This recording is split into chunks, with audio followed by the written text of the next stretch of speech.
Europa's Blood, a novel by James Daniel Shunk. In our last chapter, 2 Anaborg teams have been deployed.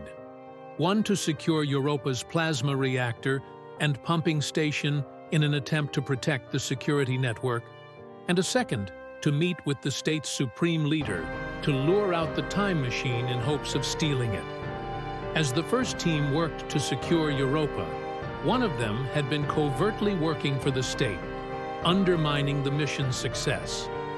In the final moments of the chapter, the agent is stopped, but not before he brings others into the plot.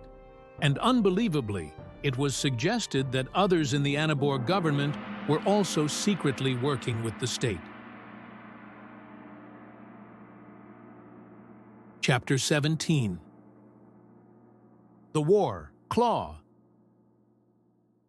The SS War Claw moved out of XO-1 toward the Time Machine Key rendezvous point. She was the only surviving vessel of the late Habitat Exotica.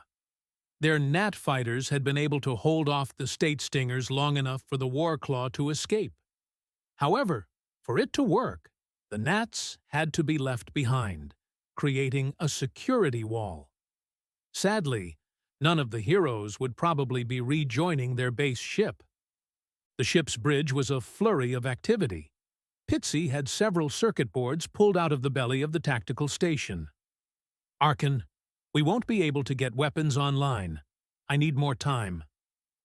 Standing next to the helm ensign, the captain looked over his shoulder to his chief officer. "Roman, go get Mr. Kehoe." "I got it." He quickly exited the bridge. Arkan pressed the interlink button from the helm. "Vanetti? Status? Engines?" Vanetti's voice sounded far away. "Sorry. At least I got us moving. That in itself was a major accomplishment. There is nothing more." "Keep working on it and keep me posted. Soon it won't matter. Is Billy still in the engine room?" "Yes, he's still down here." "Can you please send him to the bridge?" Vanetti's response trailed off. "The skipper wants you on the bridge." "This is beautiful," Pitzy sneered. "Without engines or weapons, we'll only be target practice." "Let's hope we won't need weapons," Song said.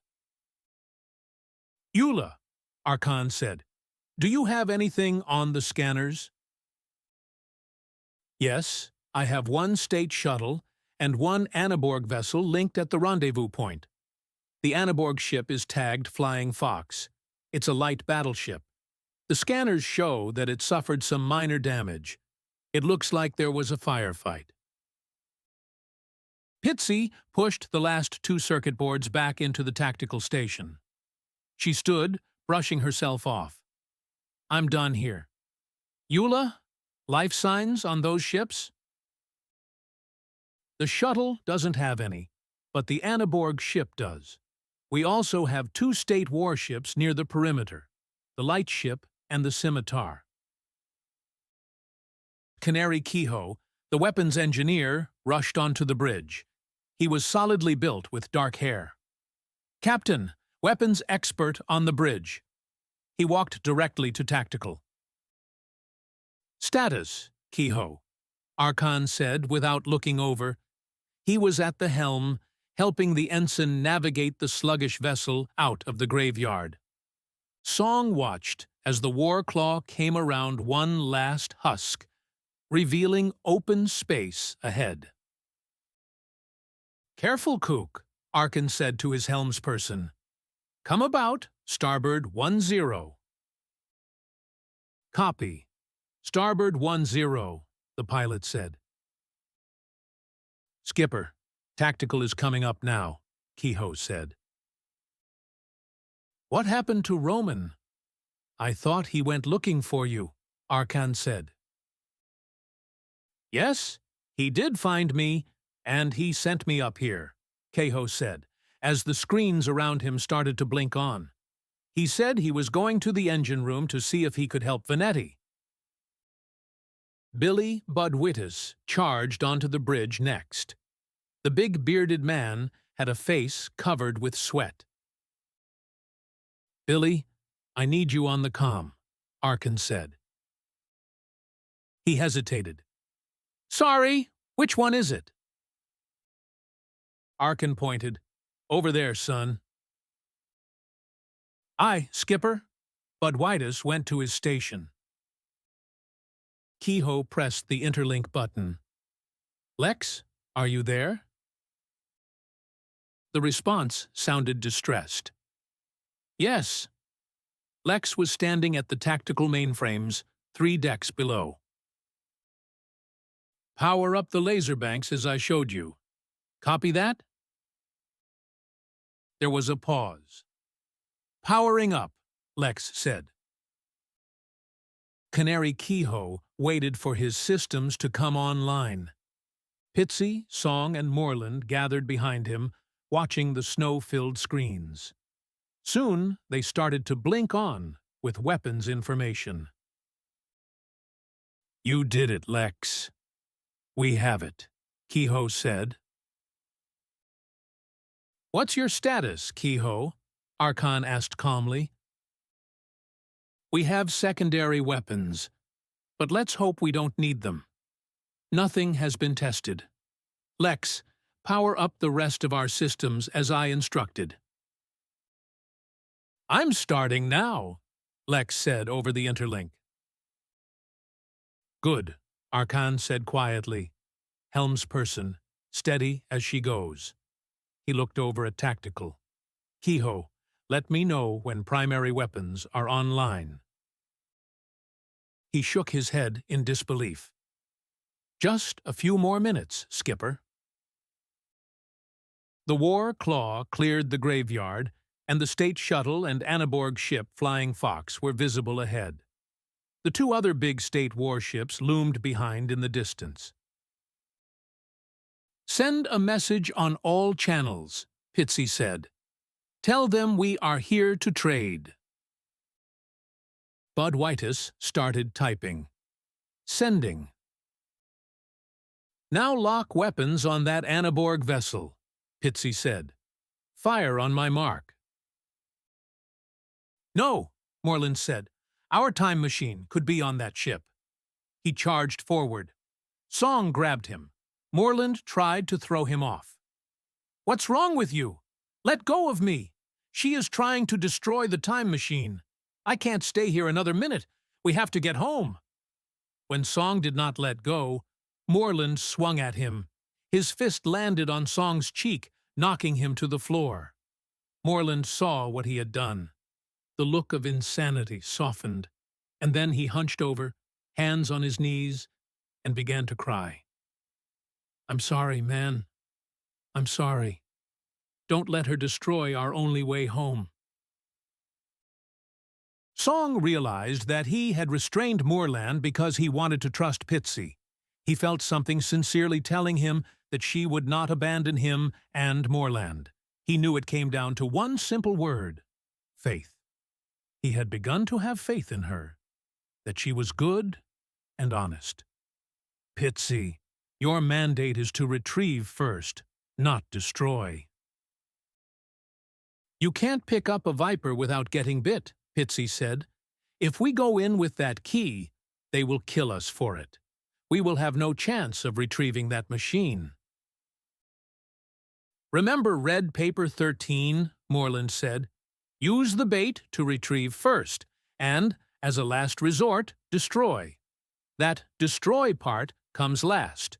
Don't we have options?" "Now!" Pitzy yelled. "The time machine must be destroyed."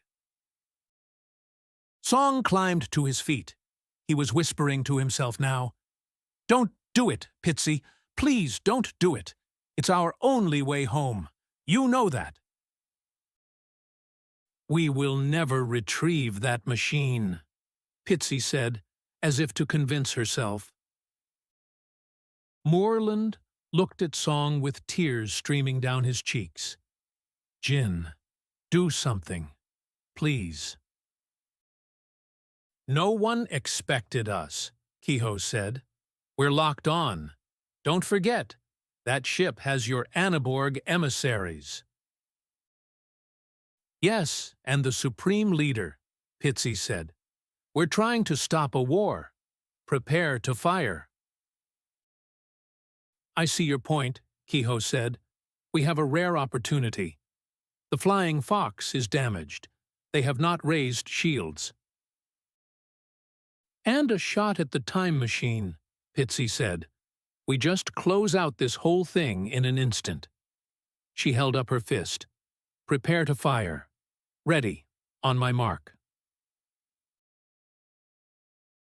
Captain Appleyard stood on the light ship main bridge floor beside the tactical station. "The Warclaw has charged secondary weapons," the young tactical officer said. "I'm locked on.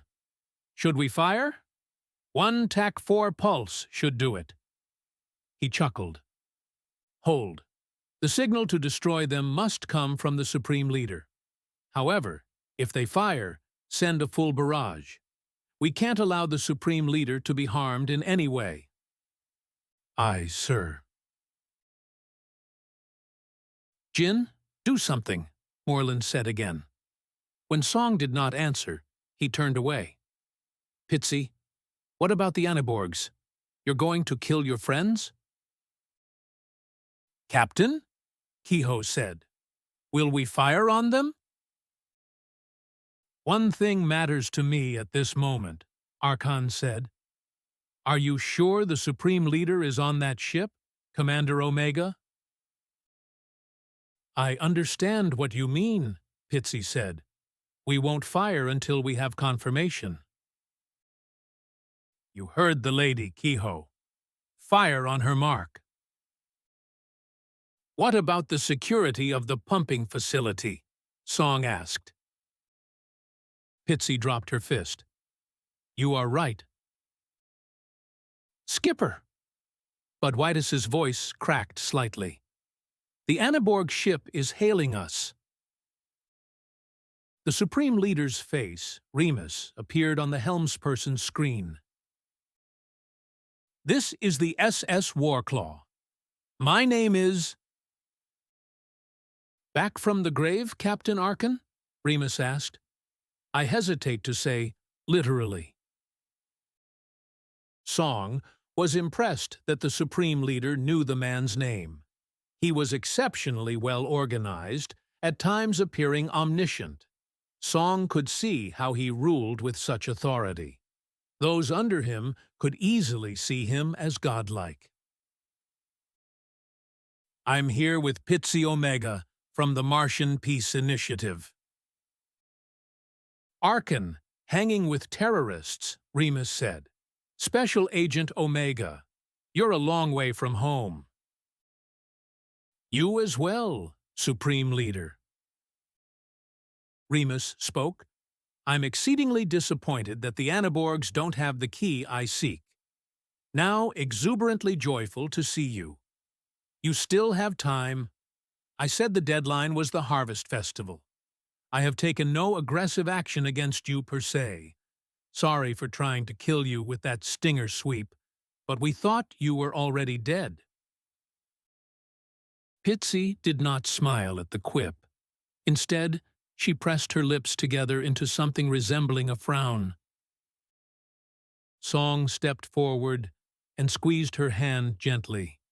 He was beginning to understand more about her and the war. When Song had first laid eyes on Pitzy, he had thought she was a homeless street vagrant living on that tiny island in Matapoise Bay. She would not have been worthy of a glance in his old life. Now he was intrigued by how much hope she had, and how dedicated she was to finding a better life for herself and her people. Deep down, part of him would have understood if she had destroyed the time machine and the sinister leader of Earth. She could kill the Supreme Leader at a relatively low cost. Only a few of her friends would have to pay the price. And with the time machine destroyed, she could go home a hero. He wondered if she could kill a few for the sake of many. It was a hard choice, and he was glad he did not have to make it. He looked at her for the first time with deep admiration, even respect. He would understand if she had to kill for her cause, but he could think of an alternative. Look, we have a choice. What? Pitzy said. He leaned close to her and whispered, I have a plan. Your Anaborg friends don't have to die. Pitzy did not speak. Nervously, Song cleared his throat and looked down at the screen. Hello, my name is U-Jin Song. Ah, Remus said. We finally meet. You're Moorland's companion, aren't you? Yes, Song said. I will come over by myself with the key. I will exchange it for Pitzy's friends. No soldiers. There was a pause. The Supreme Leader nodded. Okay, I agree to your terms. And make sure you don't bring a weapon. Your life depends on it. Song saw the affair unfolding as others had predicted and how Red Paper 13 had documented. It seemed clear now that the state had never intended to relinquish Europa, but they did want a functional time machine. The Supreme Leader's offer to exchange the time machine key for Europa's freedom was only a ploy. Once the Supreme Leader possessed the key, he would undoubtedly unleash the Armada on Europa regardless. For this to happen, the security grid would need to come down. Something even more significant than war, the time machine key, would potentially give the state the power to re-engineer the timeline. This seemed like the obvious use, the latest in a line of weapons of mass destruction. The state could make everything exactly as it wanted it, and because of this, the state would not have to move on Europa. Song calculated, however, that they would try to take Europa conventionally before tampering with the timeline. It was the safer bet in the short term. Song knew that, and that was why he could not offer to relinquish the key until the installation was safe. If he did it before the security grid could be secured, the state would bring it down and attack like a pack of wolves. And that last part, how did they infiltrate the installation? Song believed it was the briefcase thief, the man named Kumo. Song was unsure how he had learned to fly like a bird, but he had. You have roughly 40 minutes to deliver the key, Remus said, with a genuine smile. Let's put old thinking behind us and finally start to trust again. The transmission went dead. Song was holding Pitzy's hand firmly. You did the right thing. Pitzy's radiant green eyes fell on him. There was no friendliness reflecting now.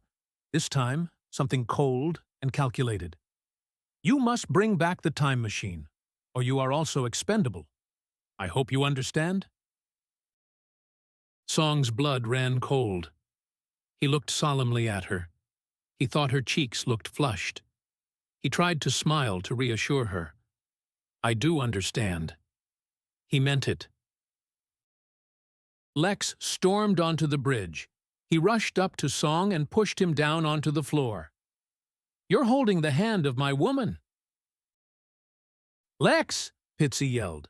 What are you talking about? I saw him holding your hand.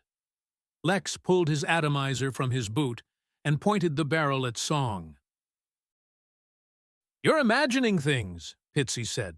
Holster your weapon. You're not shooting anyone.